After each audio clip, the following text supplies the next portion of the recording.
Part 2 of the discussion from this blog is that racism is a system. Capitalism is a system. Socialism is a system. Racism is a system. Right? We live in a racist system. That means that parts of the system and how they operate, from our interactions interpersonally, to how the system is set up, to how jobs are created, to how people are punished in the legal system, all of these things, to how the financial system works, all of it is part of a system. And it works that way. So when my friend, dating a white woman whose father sets him up in a Karen-like manner and calls the police on him. Read about it in the blog. I'm not going to go over it right now.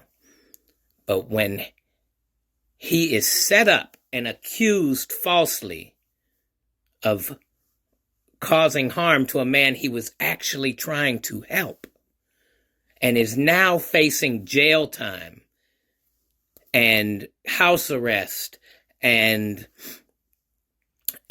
probation and a mark on his permanent record that's going to affect how he can positively impact the world. And that's what he was doing, was positively impacting the world in a way. He was trying to help a racist man not be racist anymore, and is now facing jail time. So the father-in-law set him up with his wife, who called the police,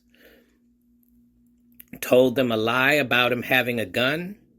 He already had a history of a felony from when he was 19 years old. We are 47 now. No priors since then. He gets caught by the police, who want to forcefully force him to lie down on a hot ground with no shirt on. He is willingly turning himself over, communicating that he did not cause any harm. There is no proof of harm.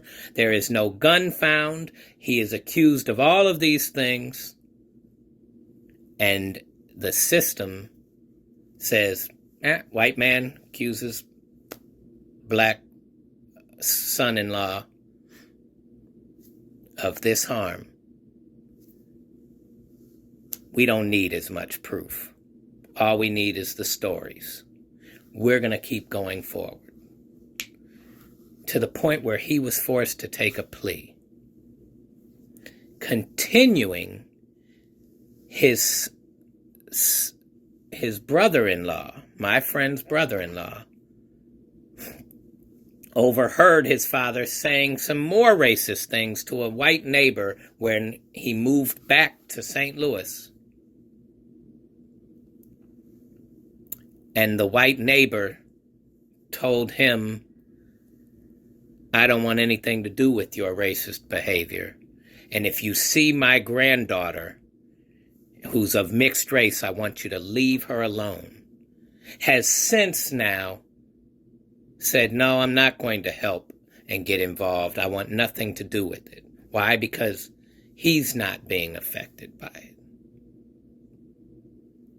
And so a plea bargain is having to be done. So we have a system of cops, a system of lawyers, a system of judges, a system of father-in-law, family, neighbors, all of these folks that interact and don't want anything to do with actually looking at the situation from a humane perspective and saying this man did nothing wrong. We want to punish a man who is innocently trying to help his father-in-law, who is notably racist, known, and instead punish a black man who is a contributing person in society, a landscape business owner. Read the blog. I'm sure it's confusing without it. But if you look at all these parts, that is how a system works. And that's why racism is a system.